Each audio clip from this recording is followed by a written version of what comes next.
Hello, everyone, and welcome back to Sisters of the Strange. I'm Shay. I almost said I'm Landry. We messed that up. You know what? It's fine. We're just going to go with it. You know who we are. Maybe. If you don't, Now you do. now you do. Still don't know who we are. If you don't know, now you know. I'm like, there was still no clear indication on who we are, but that's okay because it doesn't matter. It really doesn't. No. Just here to listen to some ghost stories. Yeah. This one's a spooky one this week. I have done the research on this and I've watched the episodes a million times and I still don't feel like I'm like fully in it. Oh, I think you probably so are. Much.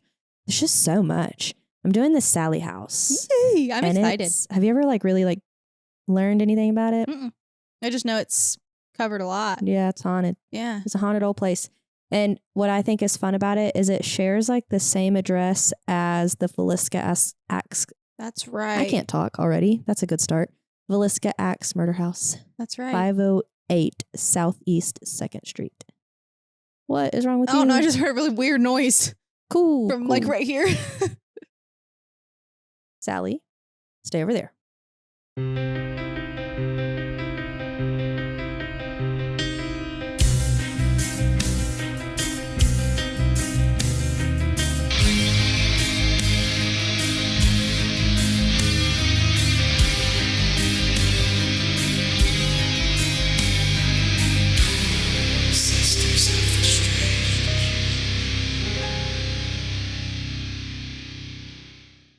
But yeah.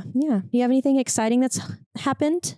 I do have something really exciting, but I'm going to talk about it in my episode because it goes with my episode. Okay, you'll have to stick around then. Yeah. My exciting news is my husband the other day woke up and said, I believe in demons and ghosts now. And I was like, okay. Oh. Okay. Like, I don't even want to know, but okay. Because he's like, yeah, I was always kind of skeptical, but I believe in it. He's like, there's other realms. And I was like, cool. Did we have a dream? Like, how'd you sleep last night? Cool. You're cool. I'ma just. And then he was like, I have a headache. And I gave him a Gatorade and 2 like Advils and he went back to sleep and I left the room. I was like, I'm gonna let him process. And yeah, we'll talk about this later. He clearly woke up with some issues. But the headache thing, I was like, so like the later in the day, he was still asleep and I went in the room, like put my finger under his nose, like, is he okay in here? Cause like that's a bold statement to say when you wake up and then just go back to sleep after having a headache. So I like kept going in there and like checking his breathing, making sure he's alive. I was like, it made me so anxious for him. You're like, I wonder what's happening inside that brain of yours. Yeah. And then I texted Shay and told him that he said that. And she was like, welcome to the club. Oh yeah. I forgot I said that. Yeah. Oh, that was pretty funny. We had my mom did text me about something the other day. She was like, oh my God, I have a, which this isn't what I was going to say, but it kind of was the same conversation. Yeah. Anyways, she was like, we have like a person that you need to interview that we know. And I know him. I've met him many times and I've been in his house actually. One of my Nona's best friends, they've lived in their same house for like many, many, many years. And he believes that it is very haunted and there's a ghost there.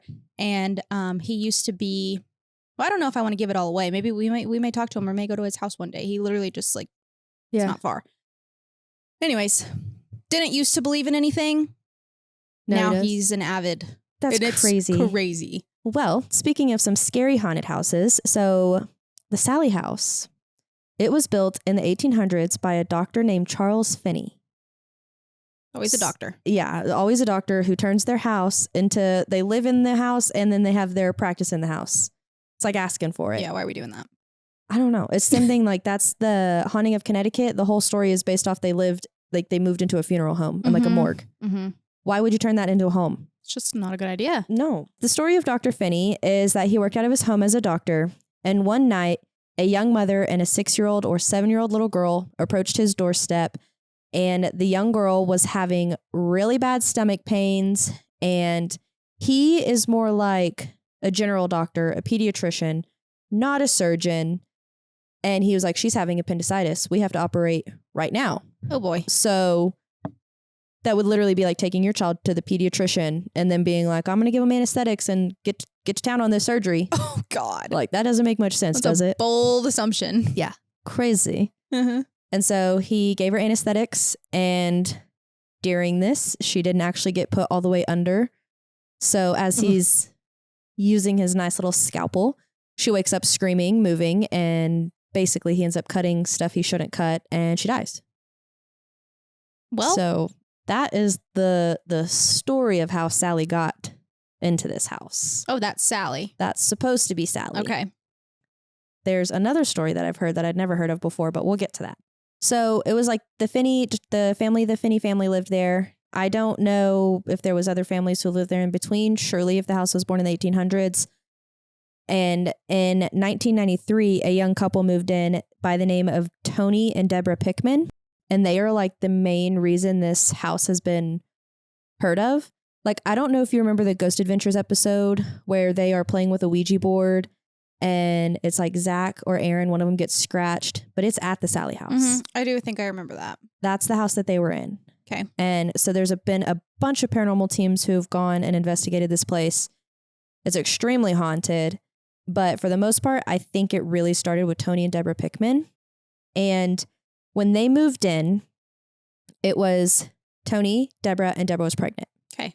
So they ended up having their baby and have a nursery and all of the things, right? That's what you do when you bring your little baby home. So when they first move in, nothing's happening really.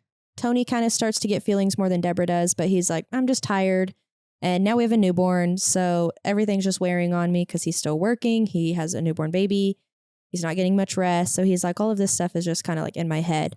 But like they'll be in the living room at night and turn the TV off. And when they're starting to walk up the stairs, the TV turns back like on. Mm-hmm. And so the TV and the electricity flashes and the toys of the baby would move on their own. Ugh. So they would find the teddy bears and things like that in a circle configuration. And at one point in time, he was like, my brother is messing with me because he lives down the road. Mm-hmm. It's my brother. I know it is. He's coming in the house. He's setting all this up. He's just jacking with us, like scaring us. Because I'm sure he had already told his brother, like, there's kind of some weird stuff happening, you know, mess with them, have fun, ha ha ha. But they came to realize like there's no way his brother really could have gotten into the house. Yeah. The windows are locked. It's a 2-story home. So the room that was mainly happening in was upstairs. Yeah, it's very unlikely seeming. Yeah. And it's supposed to be like, that was supposed to be Sallie's room also. But at that point in time, it was the nursery. Now, if you go to the house, it's Sallie's room. They have a room dedicated to Sallie of like toys and a bed and all sorts of stuff now. Okay. And one time his brother comes over and he's like, hey, how did you get in our house, you know, the other day to do that? And his brother's like, I truly do not know what you're talking about right now. Like, there's no hee hee ha ha here. Like, I don't know what you're talking about. Yeah, what are you saying? And so then his brother at that point is like, come on, ghost. Like, you know, starts antagonizing, typical Zach Bagans type of thing. And he Crazy behavior. Yeah, starts antagonizing. And the teddy bear, like one of the teddy bears that was in the living room, like flew across the room. And so they were all like, whoa, we should probably not be here. Yeah, that was kind of a lot. And so they all start to pack up. Like all three of them go outside. Tony, Deborah, and the brother. And of course, Tony or Deborah has the baby. And Tony feels like something scratches back, but he's like, nah, there's just like the commotion of getting out of the house. And so they go to, I do believe it was Tony's parents' house. And when they get there is whenever Deborah's like, hey, let me look at your back. And there's 3 defined scratches down his back. Ew. Horrifying. Yeah. Like, no, thank you. And then they didn't really have any other options because that's just how it works most of the time. You can't be renting a property and be like, oh, well, now I'm going to go rent here and break this lease and affect my credit, all the things. Gotta go. Yeah. Yeah, there's nothing you can do about it. So they did go back home and they wanted to know who or what was in their home. And his brother was like, well, I know this medium that could probably come, you know, check it out through the house and maybe help you get some answers. And so the medium comes and she started in the nursery. And so Tony was like really skeptical of her and was like, I don't really know if I believe in all of that. Like, clearly he believes in something enough because something keeps happening, but he's like, I don't know about believing in a person being able to do that. Yeah. So he's kind of following around and he's like, do you mind if I take pictures like while you're doing this? He has like a little old, you know, camera. And so he's taking pictures and in the nursery, the medium was like, I can't breathe. I think we should leave this room. There's too many of us in here and they don't want us in here. So like we need to go. So they go back downstairs and we're at the bottom of the stairs. Then the medium tells Tony, you should take a picture of the stairs. Mm-hmm. Like I'm telling you right now, take a picture of the stairs. Ew. And so that was when she told them that there was a young spirit of a girl who was about 7 years old who had died in the house. She also told them that Sallie was protecting their baby. Okay. Who was named Taylor. The little boy's name was Taylor. Aw, cute. And at that rate, even from his own parents. So that's why his dad still got scratched. Like she was being like very possessive of that being her baby. Okay. And Deborah thought that it would maybe make Sallie, so like Deborah's the wife, right? She thought it would maybe make Sallie feel loved rather than shooing her away. So she wanted to start trying to interact with Sallie. Like she was like, I'm gonna take what the medium said, and I think we should make Sallie feel at home. Yeah. Like they got another crib and put it in the same room as their baby. Like maybe it would make her feel more loved. But Tony was like, I don't know if I even believe that this is a 7-year-old girl. Like, why would she have scratched me like that? Like, that's crazy work. And so that was starting to kind of put turmoil into their relationship, because it's like, why are you trying to foster something that we should be ignoring or telling to get out of our home? Yeah. But Deborah like had the sympathetic side where she was like, it's a 7-year-old little girl who needs love, you know? And so Deborah decided to buy Sallie some of her own toys, bought her, like I said, another crib for that room. And when she was out and about one day, she got the pictures developed that Tony had taken that day. Oh God, I'm scared. In the pictures, there were a few figures in them, and that did kind of scare her. It kind of made her realize like, oh, there is something here. Yeah. And in the part where she said the medium had told him to take a picture at the top of the stairs, there was a few pictures where there was like some sort of mass on the stairs. You know, so there's some pictures where nothing is on the stairs, and then there's like 2 or 3 where there is actually like a shape of a girl or like a shape of something black, darkness on the stairs. Ugh. Yeah. Ew. I think at that point I would have been like, we should figure out how to leave. I'll live with your parents. I don't mind. Yeah. We can share a guest bedroom all together. I don't care. Sure. Absolutely. Get out of there. Yeah. But at that point, Deborah was like, I believe it. But then she also was like, but I still believe it's just Sallie and she's harmless. So they keep going on with this whole thing. And at this point in time, there's really like, there goes a few weeks and nothing really happens. And then one day, Deborah hears a strange noise over the baby monitor, which we just talked about the other day. Yeah. But she kind of wrote it off as like new mom jitters. You hear anything and you're like, oh no, what was the noise my baby just made? You know, whatever. So her and Tony were like, okay, that's fine. And then they had friends over. So her and Tony went and left the room to like get more wine, cook the dinner, whatever. And their friends ran into the kitchen and were like, the teddy bear out there is on fire. So it was the same teddy bear that had flown across the room. And now it's on fire. Oh, okay. Doesn't that make you feel comfortable? That makes me feel so safe. Apparently there was like a few different incidences where fires broke out spontaneously in the house. Ew. Yeah, I want to know what's capable of that. Of setting a fire. Yeah. Like, because a teddy bear just doesn't like combust. No. There's no... I mean, they're flammable, but it's not just going to... Right, exactly. Yeah. And it's supposed to be the same teddy bear that... Ay. So naturally, Tony is still really freaked out. He's like, though this is dark, something's wrong. And Deborah's like, it's just an isolated event. Like nothing, it's fine. Don't worry about it. Deborah. She really was the one sticking it out. Tony was like, this is horrible and I'm terrified. Okay, well, no. So then they go another few weeks without incident. And Tony was actually working the graveyard shift at this point at a grain elevator. So for the most part, it was just Deborah and the baby at home. And you would think she would have a lot more experiences just being that way, but it's still only Tony having these experiences. So one like main experiences, like he keeps thinking he's seeing Sallie and things like that. So one morning he came home from work and he was standing in his kitchen fridge and like opened the, had the door open. When he closed it, there was a little girl standing there. No. And the image of that little girl is, if you look up Sallie House today, the image that is drawn of Sallie is the image that he described then. So she's got short blonde hair, like a headband type of bow on, like a white kind of blue frilly dress, and almost looks like the dress from like The Shining with like a bow at the front. And that's the image that you see today. If you look up like Sallie, that's where he got it from, is from him seeing Sallie. Ew. But at this point, it's like, it's making Deborah jealous, because she's like, why am I not seeing this? Why am I not having it happen? Like, I'm the one actually trying to be nice to her and buying her things, trying to make her feel loved and comforted. Why is she not approaching me? Yeah. And Tony's like, I don't know. I wish she would. I wish she like, freaking would. Like, I don't want this Leave either. me alone. Yeah. So then the house goes quiet again for a little while. And one night, Tony was yanked out of bed. He said it felt like something grabbed his wrists, like he was sleeping like on his back, and pulled him straight up out of bed. Oh, no. Like sat his ass up.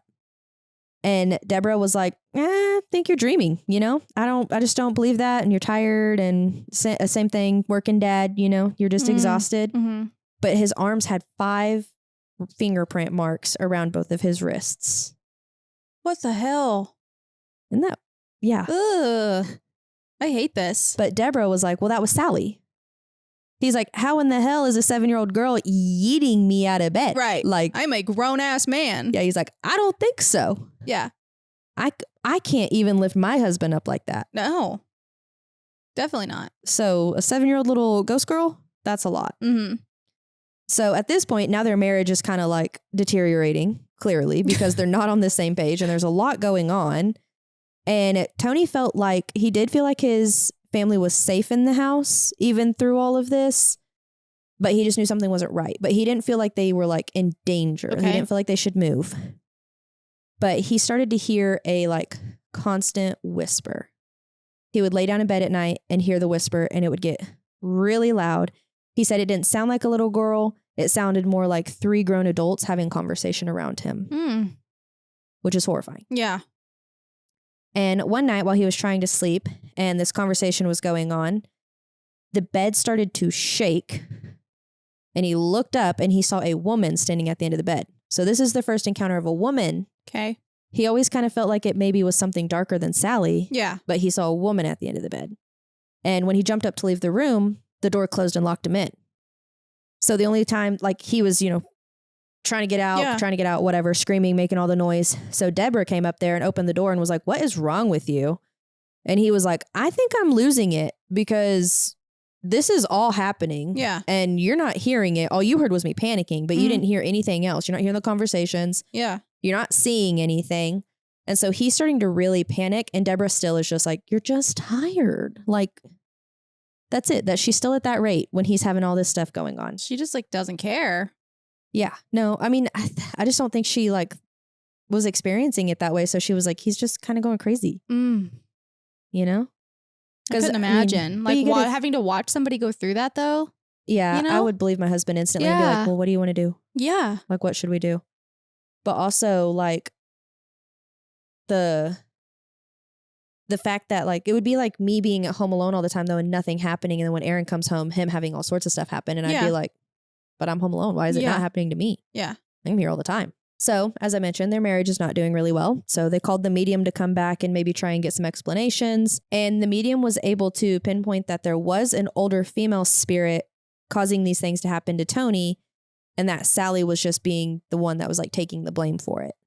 So there's some older mean woman spirit, or like maybe not mean, but like guardian type spirit protecting Sallie almost. But Sallie's the one being blamed for it because Sallie was the one who's been seen the most and like heard about the most.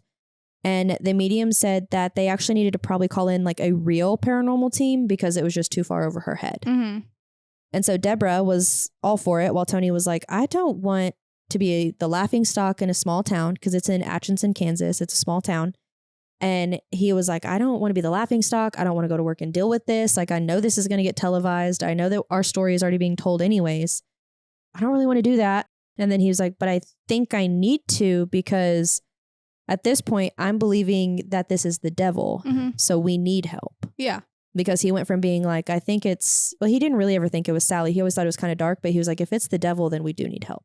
And that's where his mind is at now. He's like, it is the devil. Something's really dark. We need help.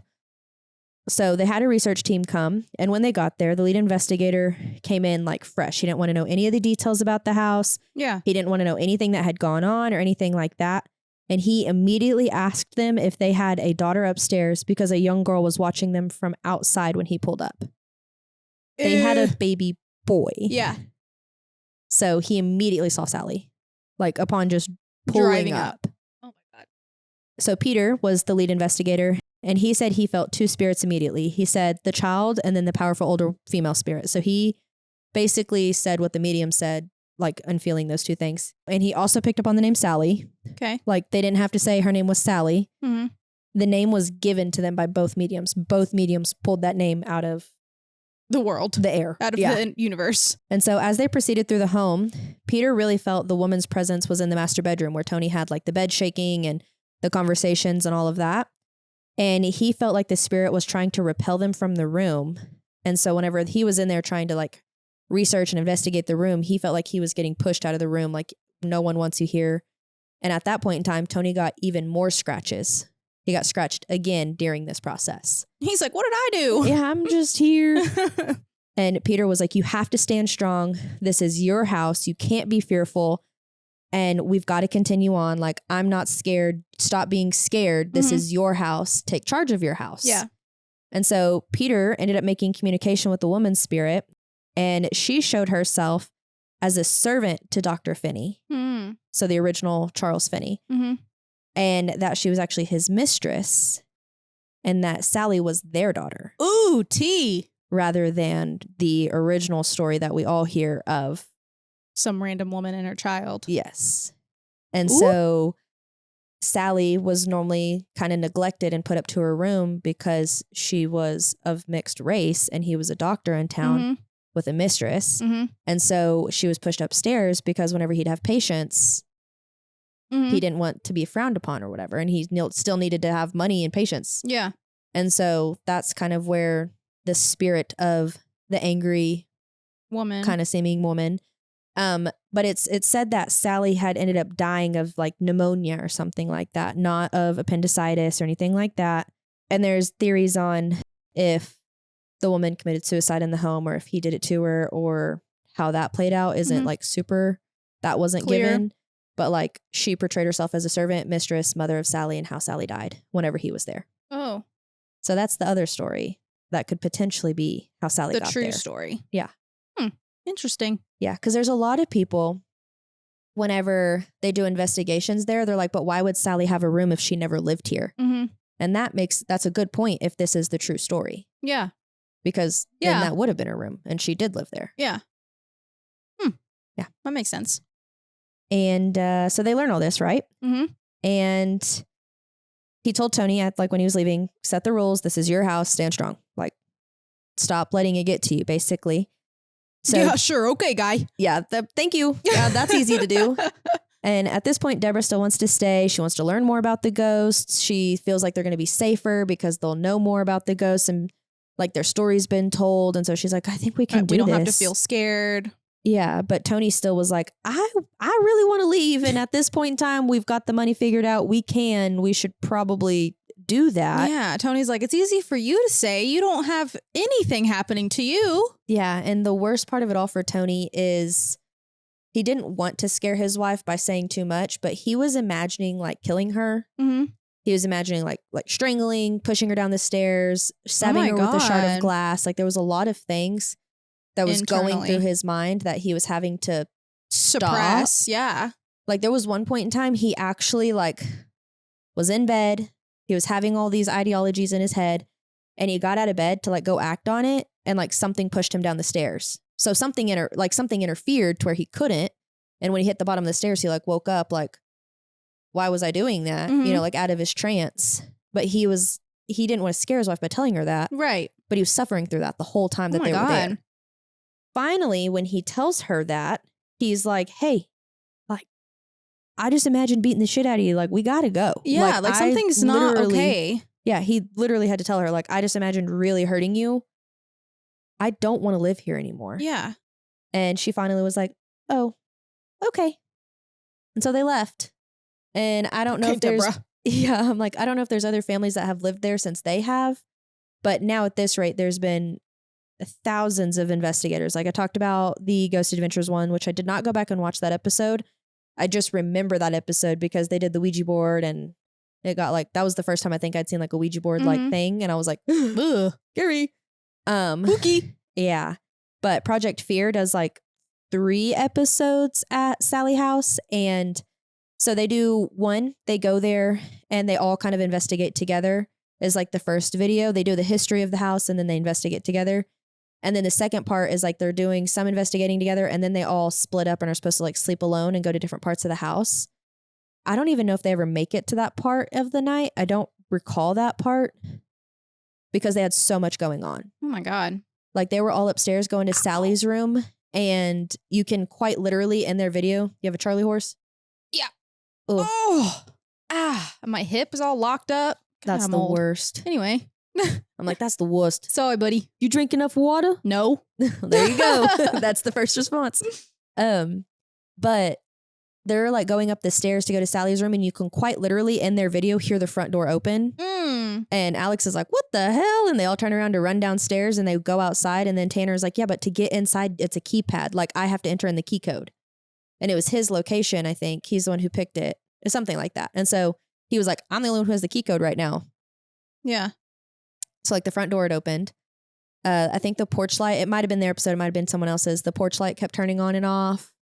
And they just had all sorts of experiences. Like Chelsea was standing kind of in the living room, and all of a sudden the TV turned on. It was like an old VCR TV. And it turned on. It had like the static. Yeah, like while they were heading to the basement. And in the basement of the house, there's a pentagram. Or like it's scrubbed now, but you can see where it was. And so it's like they don't know exactly who did that. That's what I was going to ask. Or when it got there. But a lot of investigators and stuff will do stuff like with like they'll go sit on the pentagram and see what happens and stuff like that. So people were like abusing the house for sure for the wrong reasons, which also probably invited more stuff in now. Yeah. And Alex at one point was like sitting in the living room, and he was like, I swear I just saw a little girl ghost, like shadow form standing in the kitchen. And they're in the pitch black, you know? So like if you see a figure, you're seeing just the figure. Yeah. They just had all sorts of crazy stuff happen. I think the most interesting episode I watched out of all of it is the Sam and Colby episode. They go there as well. And it stunned me. So they were singing happy birthday to Sally. They like got a cake, and they had two other people there, I think. One of them I think it was Seth Borden, who is related to Lizzie Borden. Oh. And the other one's name is Nate, I believe. And they were singing like the happy birthday, and all of a sudden a ball, or like the magic 8-ball, because they'd been using a magic 8-ball a lot throughout the night, fell down the stairs while they were singing happy birthday. And they like reviewed their footage of where they had last had that ball, and it was nowhere near the stairs. Like it had to like really make its way to the stairs. And it's Nate, he like ran out the front door, and he was like, I didn't believe in any of that, and now I do. I'm out. Like he freaked out, and I was like, that's scary, because that like validates, like he was like, I don't know if I believe in any of it. Yeah. And he was like, I believe. Like he didn't even want to go back inside. He was like, whenever y'all want to do this part, I'll be in the car. Yeah. He's like, I'm good. I had my fair share. Yeah, I have no interest in that. And so there's a ton of episodes. Like Twin Paranormal has gone there. Chelsea out of Project Fear had to go do a solo there. She had to be there all by herself one night, because it was like, if you get 79,000 likes, then Chelsea has to come do an overnight by herself. So she did. Oh, that's so messed up. They did that. They all did an episode like alone. Yeah. But hers was there. God, what a short straw to pull. Yeah. Yikes. Well, I don't know if their other options were any better. Truthfully, I don't remember where all they had to go, but that's the one she got stuck with. Also, sorry guys, I had to go back through my notes because I've just been talking. Yip yapping. But whenever Project Fear was there, when they got to the house, they had like done all their equipment checks and stuff like that. And so they like had turned their REM pods on and made sure they were good, or if they needed new batteries and everything like that. And at some point in time when they're upstairs, they can hear a REM pod going off, and then they're all like, but we don't have one on. So like something like mimicked the sound of the REM pod. Oh, that makes me nauseous. Yeah. I hate that. They go to a lot of locations where they'll like hear like hospitals and stuff, and they'll hear medical equipment still, like you can hear the beeping or I hear that in my nightmares. Hear like oxygen, like stuff like that. Like they'll hear that. Ew. Or like an alarm, and then nothing is attached or running. It's all wore down and broken down and stuff like that. That's horrifying. Yeah. So they realized they didn't have a REM pod on, and like Chelsea was like, well, I'll stay upstairs while y'all go downstairs and make the noise again. And like he actually turned a REM pod on in the kitchen and made it. And she's like, that's exactly what it sounded like. That was the exact noise. A lot of the activity seems to happen kind of in the kitchen. Like in their episodes, it seems more to be in the kitchen and in the basement than upstairs like it was. Yeah. Also at some point, so they ask Sally what happened to you, or what happened to you in the kitchen, because they were getting so much of their activity in the kitchen, and all the like machine said back was died. And then they said, how many spirits are here? And it said 4. So it could be like Sally, her mom, maybe Charles Finney, and something dark. Yeah. Potentially. Yeah. I was going to ask, like, in the beginning of the episode, like, in the first, like, the history of it with the family, like, how many were truly in there? Yeah. Like, was it just Sallie and that woman? Or, you know, was there something else? And now, like, thinking about, like, now, like, present day, like, I wonder how much stuff is hanging out in there. Yeah. And You 4 know? would make sense too if you remember Tony saying it sounded like 3 adults were having Oh, yeah. conversation. Yeah. So like it could be 3 adults and then Sallie. Mm-hmm. That would make sense Yeah, as well. it does. But the reason the basement, like the kitchen, I think is so active is it also is where the basement is. It's like right below it. The basement door is out of the kitchen. Oh, okay. Okay. So I think that's probably why they see so much and like have so much activity in that area, because I think the basement's pretty dark. Oof. I think every basement is dark. Yeah, me too. There's like a... Especially a basement with the pentagram on the floor. You're not wrong. At one point in time, also, whenever Chelsea is standing between the living room and kitchen, her little machine goes, poltergeist, look, doctor, look. And then the REM part in the kitchen starts going off like crazy. And then after that is when the TV turned on behind her in the static. It all just sounds very scary. Yeah. And you can go, you can go there now? Yeah. Yeah, I think we could call and schedule if we wanted. I think it's owned by like the city. Uh-huh. And so like it's got like tour people. I think it was like a city council members who like let them in and yeah, or like is in charge of. But nobody lives there. No, it's just what it is to at this basically point. Be like an investigation situation. Yeah. Interesting. Yeah, a lot of money for the city. Yeah, I don't know what the process is for that. Well, because you would think like, you know, if there's this house that has this such rich dark history, why let it stand? You know, why not just tear it down? But if the city owns it, yeah, they're making profit. It's so popular, the city's just making straight money off of that house. So just leave it there. And there's like a ton of people go there. So like in the Sam and Colby episode, like they had, I don't know how, but fans had found that they were going to be there that night. Ooh. And so Sam and Colby at one point were like, oh my God, do y'all not hear that? Do y'all not hear that? And they like run down the front steps and then there's like fans on the front porch and they'd been knocking on the door. They were like, we just really wanted to see you. And he's like, how long have y'all been here? Because we've been here and stuff. And they're like, maybe for like an hour. And they're like, okay, well, you guys just ruined our entire investigation. Yeah, thank you. And they'd driven like an hour to get there to see them. That's hilarious. Yeah. I love that. That's really all I have on the Sallie House, though. It's kind of a short, sweet. It is. Type of thing. There's just so many episodes you could go watch. And I don't want to get like copyrighted for talking about 1,000 ghost show episodes. But I think the story of the house is very interesting because it seems like it was a pretty innocent place to be, other than I hate the whole doctor's office in your home situation. Right. But the difference of the story of who Sallie could be, I kind of like the mistress Sallie living there. I think it makes the most sense for why she truly would stay there. Yeah, I agree. Like regardless of the trauma of dying there. Like I don't know if there was actually any records that you could find of a girl at that time, you know, in that place. Yeah.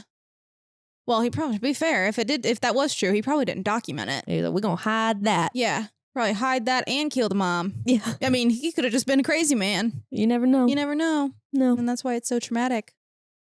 Yeah, yeah. The is the first Paranormal Activity movie based off of this house? Oh gosh, because it's so similar. I hate the Paranormal Activity movies.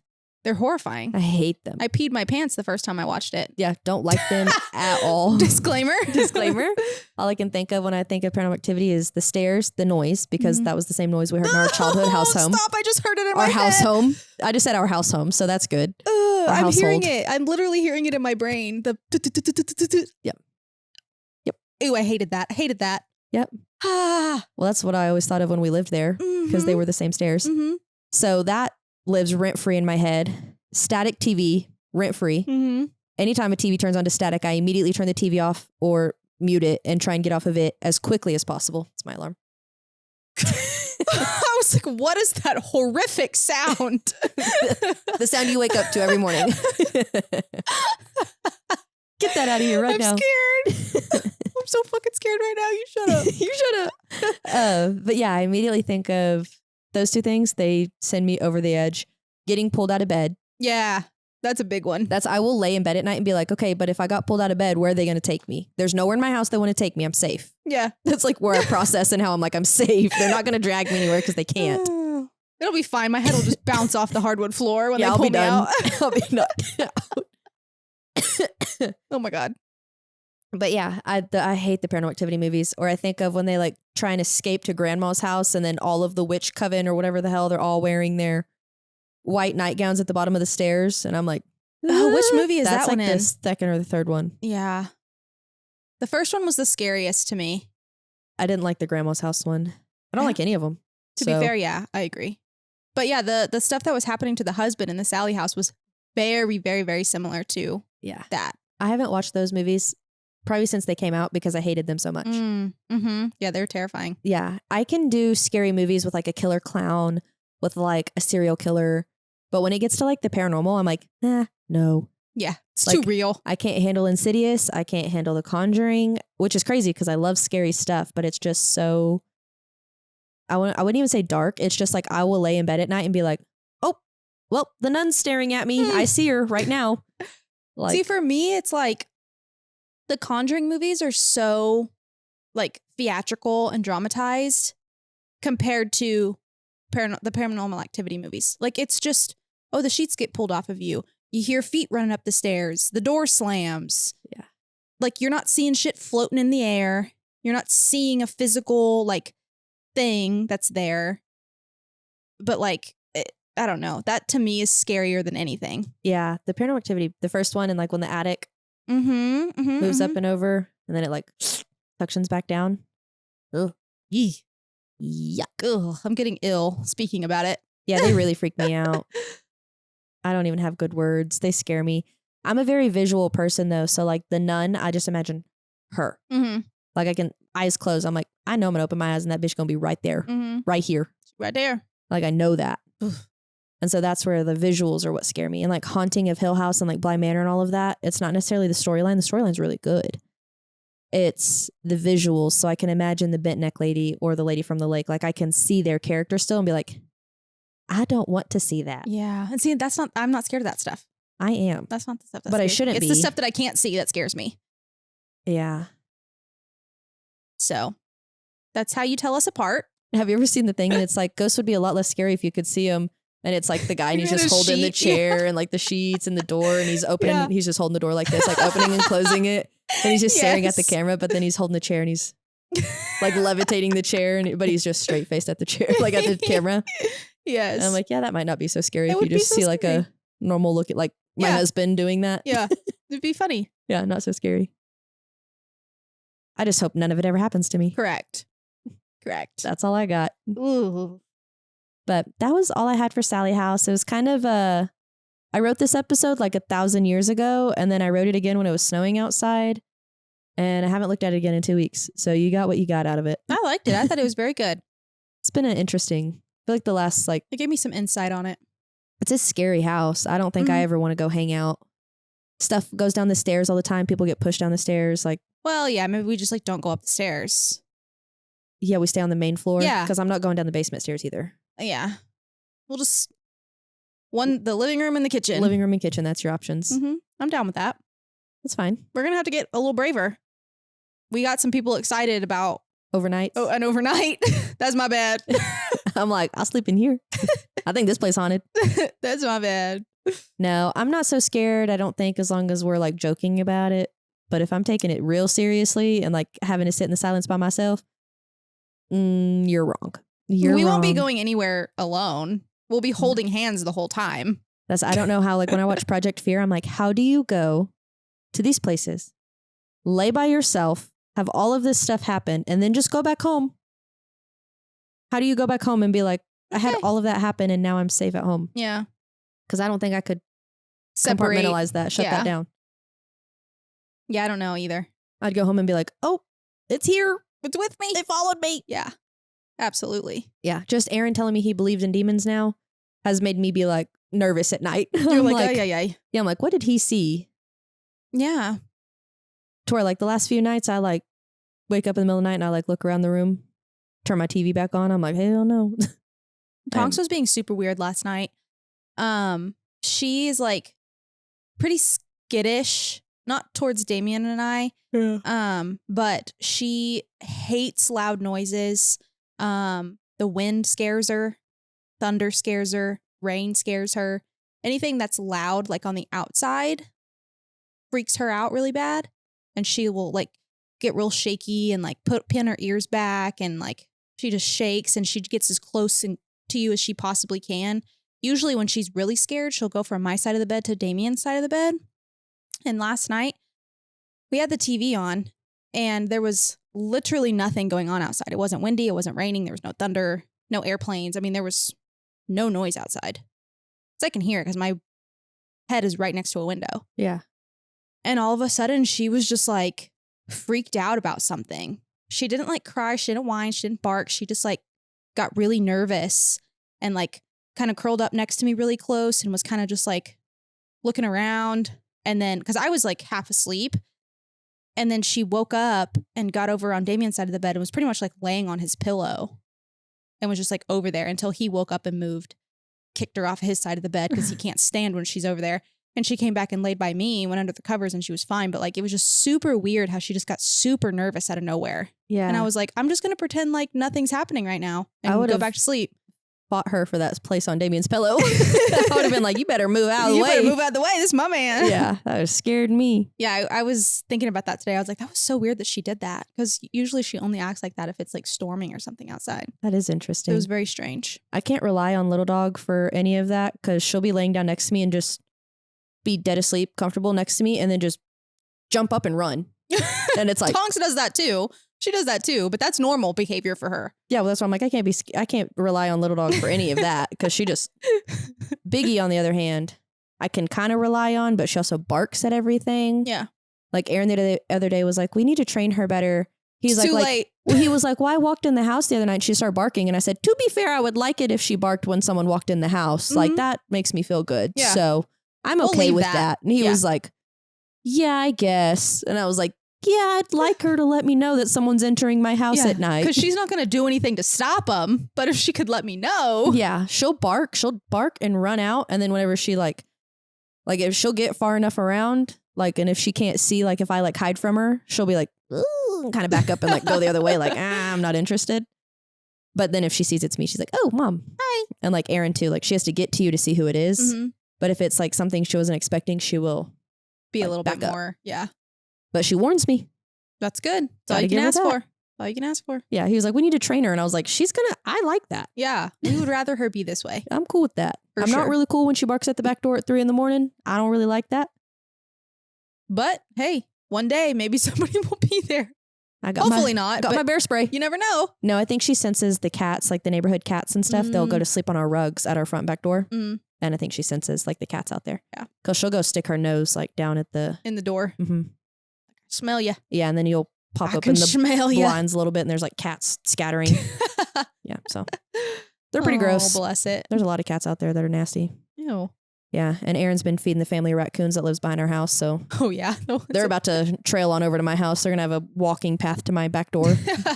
Like, I know this is where the food keeps coming from. Yeah. So, but if you liked this, let us know. It's definitely an interesting episode. Mm-hmm. I think Sallie House is scary because you don't know if it's Sallie or a demon. Correct. That is the one thing. It's hard to be like, why to like the little girl spirits at like every place. It's always like, is it a demon or is it a little girl? And the little girl's probably like, I'm just a girl. I'm literally just a girl. I'm literally just a girl.